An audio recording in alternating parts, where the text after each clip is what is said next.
வணக்கம். என்ன தட்டு தோசைக்கல் மேலே இருக்கேன்னு பார்க்குறீங்களா? இதை வச்சு தான் இன்றைக்கி ஒரு சூப்பர் டூப்பரான ராகி அடையை செய்ய போகிறோம்.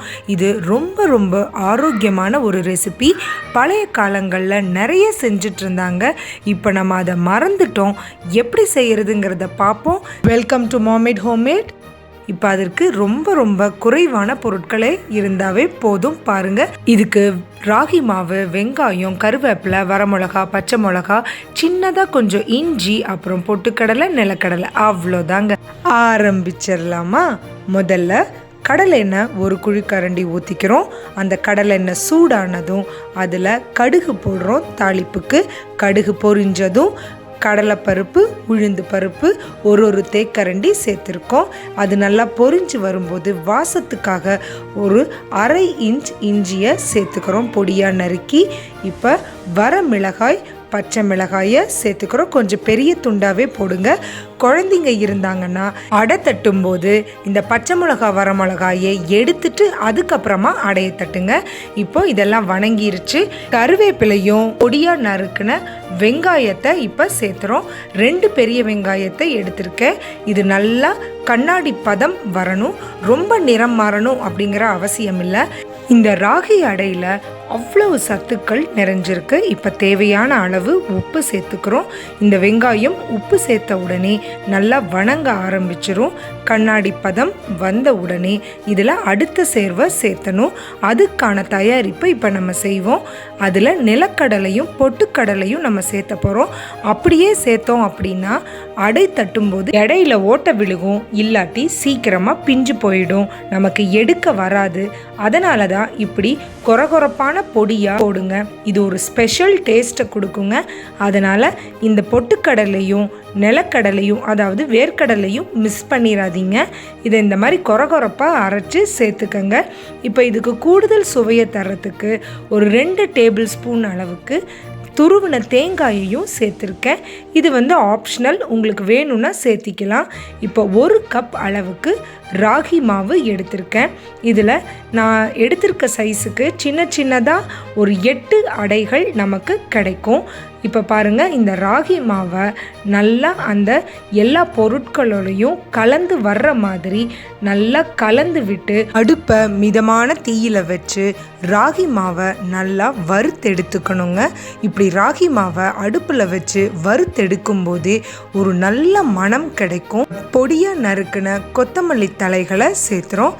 இப்போ இது எல்லாமே நல்லா கலந்து வர்ற மாதிரி ஒரு தடவை கலந்து விட்டுட்டு இந்த ராகி அடை நல்ல மொறுன்னு வர்றதுக்காக நம்ம ஒரு மேஜை கரண்டி அரிசி மாவை தண்ணியில் கரைச்சி இதில் சேர்த்துட்டு இப்போ நல்லா தண்ணி சேர்த்து ராகி அடைக்கான மாவை பிசைஞ்செடுக்க போகிறோம்.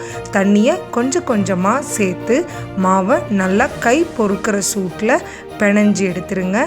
பிணைய முடியல அப்படிங்கிற பட்சத்துக்கு நீங்கள் கரண்டியை யூஸ் பண்ணி கூட முதல் நல்ல கெட்டியான பதத்துக்கு மாவை கொண்டு வந்ததுக்கப்புறமா கைகளை வச்சு நல்லா மாவை பிணைஞ்சு எடுத்துக்கணும். மாவை நல்லா பிணைஞ்சு எடுத்ததுக்கப்புறமா அதுக்கு ஒரு 10 நிமிஷம் போல் ஓய்வை கொடுக்கணும். நல்லா பிணைஞ்சு எடுத்துக்கணும். சப்பாத்தி மாவு பதத்துக்கு பிணைஞ்சதுக்கப்புறமா ஒரு தேக்கரண்டி எண்ணெய், எந்த எண்ணெயாக இருந்தாலும் ஓகே, அந்த எண்ணெயை போட்டு இப்படி மேலே அந்த எண்ணெயை தடவ விட்டு அதுக்கப்புறமா ஒரு ஈரமான துணியை வச்சு மூடி வச்சுக்கணும். அப்போ தான் மாவு காஞ்சு போகாமல் இருக்கும். இப்போ அந்த உப்பு, காரம், வெங்காயம் இது எல்லாமே அந்த மாவோடு சேர்ந்து ஒன்றா கலந்து வரட்டும். அதுக்காக ஒரு 10 நிமிட ஓய்வை கொடுப்போம். இப்படி மூடி வச்சுருங்க ஓரமாக. அதுக்கப்புறமா ஒரு தட்டை எடுத்துக்கங்க இந்த சைஸில். அந்த தட்டினுடைய பின்பக்கத்தில் கொஞ்சமாக எண்ணெயை தடவி தேவையான அளவு மாவை எடுத்து அந்த தட்டினுடைய பின்புறத்தில் வச்சு அடைகளாக தட்டிக்கங்க. மெலிதான அடைகளாக தட்டிக்கங்க. மெலிசாக தட்டுனா தான் நமக்கு அடை மொறுன்னு வரும். அதனால் மெலிசான அடைகளாக தட்டிக்கங்க. நிறைய மாவை போட்டுறாதீங்க. அளவாக மாவை போட்டு உள்ளங்கை வச்சு தட்டி எடுத்து ஒரு சூடான தோசைக்கல் மேலே இந்த அடையை தோசைக்கல் மேலே படுற மாதிரி அந்த தட்டை அப்படியே திருப்பி வச்சுருங்க. ஒரு பக்கம் நல்லா வெந்ததுக்கு அப்புறமா இந்த அடையை அந்த தட்டிலிருந்து பிரித்து எடுத்து மறுபுறம் வேக வைங்க. இப்போ தேவையான அளவு எண்ணெயை விட்டு 2 பக்கமும் வேக வச்சு எடுத்தீங்கன்னா மொறு மொறுன்னு சுவையான ஆரோக்கியத்துக்கு உகந்த ஒரு ராகி அடை ரெடி ஆயிருச்சு. பாருங்கள், பார்க்குறப்பவே அப்படியே சாப்பிடணும்னு தோணுது இல்லைங்களா? அந்த அளவுக்கு சுவையான ஒரு ராகி அடை ரெடி ஆயிருச்சு. ராகி அடை செய்யும்போது நிறைய பேர் பண்ணுற தப்பு என்னென்னா, தட்டிலிருந்து ராகி அடையை நல்லா வெந்ததுக்கு அப்புறமா தான் எடுக்கணும். ஆனால் நிறைய பேர் வேகிறதுக்கு முன்னாடியே அவசரப்பட்டு அதை எடுத்துருவாங்க. அப்போ ராகி அடை உடஞ்சி போயிடும். பாருங்கள், இப்போ நடுவில் இந்த போர்ஷன் வேகவே இல்லை. இப்போ நீங்கள் எடுக்க ட்ரை பண்ணிங்கன்னா கண்டிப்பாக ராகி அடை உடஞ்சி போயிடும். இந்த மாதிரி நேரத்தில் எடுக்காமல் முழுவதுமாக நல்லா ராகி அடை வெந்ததுக்கு அப்புறமா எடுத்தீங்க அப்படின்னா இது உடையாமல் அழகாக வரும். இப்போ பாருங்கள், நடுப்பகுதி நல்லா வெந்துருச்சு. இப்போ நம்ம ராகி அடையை தட்டிலிருந்து அப்படியே அழகாக பிரிச்செடுத்து தோசைக்கல் மேலே போட முடியும். நேரடியாக ராகி அடையை தோசைக்கல்ல தட்டுறது கொஞ்சம் சிரமமான காரியம். அதே மாதிரி லேசான அடைகளாக கிடைக்காது. அதனால் இப்படி செய்யும்போது உங்களுக்கு மெலிசான நல்ல மொறுன்னு ராகி அடைகள் கிடைக்கும். இதெல்லாம் நம்மளுடைய பாரம்பரிய உணவுங்க. இந்த உணவையெல்லாம் மறந்து போனதுனால தான் நம்ம மருந்தையே நாடி இருக்க வேண்டியதாக இருக்குது. நம்ம குழந்தைங்களுக்கு இந்த மாதிரி பாரம்பரியமான உணவுகளை செஞ்சு கொடுத்து சாப்பிட வச்சு பழக்கணும் அப்படின்னா அவங்களுடைய எதிர்காலம் நல்ல ஆரோக்கியமாக இருக்கும். ராகி அடையில் முருங்கைக்கீரை கிடைச்சது அப்படின்னா அந்த கீரையையும் நீங்கள் வணக்கி இந்த மாவு கூட சேர்த்துக்கிட்டீங்க அப்படின்னா அது இன்னும் நல்ல மணத்தையும் சுவையையும் கொடுக்குங்க. இப்போ இந்த ராகி அடைக்கு ஏற்ற ஒரு வேர்க்கடலை சட்னி எப்படி செய்கிறது அப்படிங்கிறத பார்க்கலாம். அதுக்கு 1 குழிக்கரண்டி நிலக்கடலை எண்ணெய், அதாவது கடலை எண்ணெயை சேர்த்துக்கிறேன். அதில் உங்களுக்கு காரத்துக்கு தேவையான அளவு வரமிளகாய் சேர்த்துக்கங்க. நான் 3 வரமிளகாய்கள் வச்சுக்கிறேன். உங்களுக்கு இன்னும் நல்லா காரசாரமாக வேணும்னா இன்னும் 2 மிளகாய் கூட சேர்த்துக்கலாம்.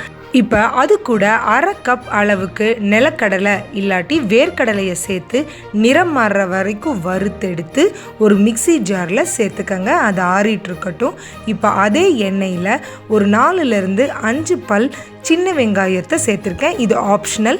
சின்ன வெங்காயம் மனம் பிடிக்காதவங்க இதை விட்டுறலாம். சாதாரணமாகவே இது நல்லா தான் இருப்ப. அந்த மீதி இருக்கிற எண்ணெயிலேயே நம்ம தாளிப்பை செஞ்சிடலாம். இப்போ அந்த எண்ணெய் சூடானதும் கடுகு, உளுத்தம்பருப்பு, கருவேப்பிலை சேர்த்துக்கிறோம். இதை நல்லா பொரிஞ்சு வரட்டும். அதுக்குள்ளே நம்ம மிக்சியில் இருக்கக்கூடிய அந்த கடலையை அரைச்சி எடுத்துக்கலாம். இப்போ அந்த கடலை, வரமிளகாய், சின்ன வெங்காய கலவை கூட நல்லா பெரிய டேபிள் ஸ்பூனாக 2 டேபிள் ஸ்பூன் அளவுக்கு தேங்காயை சேர்த்துக்கிறோம். இந்த தேங்காய் கூடவே நம்ம ஒரு சின்ன நெல்லிக்காய் அளவுக்கு புளி, இந்த புளியோடு சேர்ந்து இந்த சட்னியை அரைக்கிறப்ப தான் இந்த ராகி அடைக்கு அந்த புளிப்பு சுவை நல்லாயிருக்கும். அதனால் இது கொஞ்சம் புளியை சேர்த்துக்கங்க. இப்போ அது கூடவே கொஞ்சம் உப்பு சேர்த்து நல்லா மையாக அரைச்சிக்கங்க சட்னியாக. இப்போ இந்த வேர்க்கடலை சட்னி ரெடி ஆயிடுச்சு. நம்ம ஏற்கனவே செஞ்சு வச்சுருக்கிற தாளிப்பையும் இது கூட சேர்த்துருங்க. வேர்க்கடலை சட்னியோட அந்த ராகி அடையை சாப்பிட்றப்ப ராகி அடையில் நமக்கு மாவுச்சத்து கிடைக்கும், வேர்க்கடலை சட்னியில் நமக்கு புரதச்சத்து கிடைக்கும். 2ம் சேர்ந்து நமக்கு ஒரு அற்புதமான உணவாக இருக்கும். மறைந்து போன நமது பாரம்பரிய உணவுகள் எல்லாத்தையுமே மீட்டெடுப்போம். நம்மளுடைய ஆரோக்கியத்தை நம்ம காப்போம். பிடிச்சிருந்தா லைக் பண்ணுங்க. நன்றி.